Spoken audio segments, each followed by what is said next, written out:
ബാംഗ്ലൂരിൽ നിന്നാ. നല്ല ജൂഡോ പഠിച്ച പിള്ളേരാ. 4-5 പേരിങ്ങ് വന്നിറങ്ങും.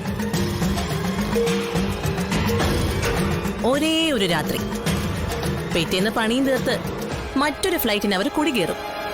വിഷ്ണു പോലും അറിയില്ല അവന്റെ ശരീരത്തിൽ നിന്ന് ജീവൻ പരലോകത്തേക്ക് പറക്കുന്നത്.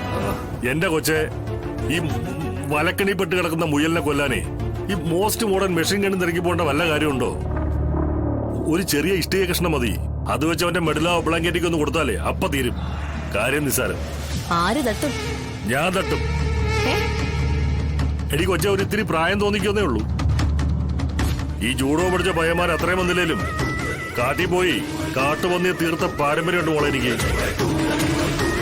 തീർക്കുക മാത്രമല്ല, തിന്നിട്ടുമുണ്ട്. ഈ വിഷ്ണുവിനെയൊക്കെ തീർക്കാൻ ആ പാരമ്പര്യത്തിന്റെ തഴമ്പൊക്കെ ധാരാളമാണ്. പിന്നെ മരിച്ചുപോയ കാരണവന്മാർക്ക് ബലിയിടാത്തോണ്ടാവും ഈ ബലിക്കാക്കൾക്ക് എന്നെ കാണുമ്പോ ചെറിയൊരു ചൊറിച്ചില. ചില സ്ഥലത്തൂടൊക്കെ പോകുമ്പോ തലയിൽ വന്ന് കൊത്തും. വിഷ്ണുവിനെ തീർത്ത് അവന് വേണ്ടി വെക്കുന്ന ബലിച്ചോറ് വെറ്റൊക്കെ തിന്നാൻ കൊടുത്താ എന്നോടുള്ള കെറുവങ്ങ് മാറിക്കിട്ടും. വിഷ്ണു അവൻ ശാരദാമ്മയുടെ വിഷ്ണു ഭാഗത്തെങ്കിൽ ലയിക്കുകയും ചെയ്യും. കൊന്ന പാപം കാക്കകളെ കൊണ്ട് തീറ്റിച്ചു തീർക്കാം അല്ലേ? അല്ലാതെ വേറെ വഴിയില്ലല്ലോ.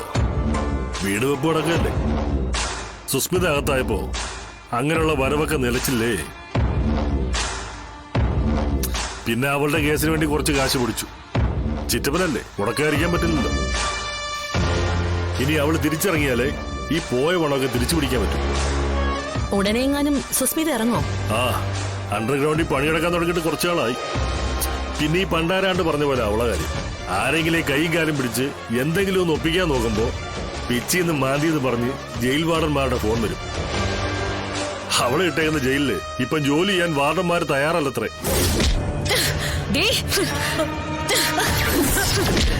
ജനിപ്പിച്ചപ്പന് വിളിക്കുന്നോടി. നിന്റെ തെയ്യങ്കളി പുറത്തെടുക്കാൻ നോക്കിയാലേ ഇതൊരൽപ്പം വേറെ ആയിട്ടാ. ഒരൊറ്റ പീസേ ഉണ്ടായിരുന്നുള്ളൂ കേട്ടോടി. ആ, അവളുണ്ടായിരുന്നെങ്കിൽ എന്റെ വീടിന്റെ പണി എന്നേ തീർന്നേനെ.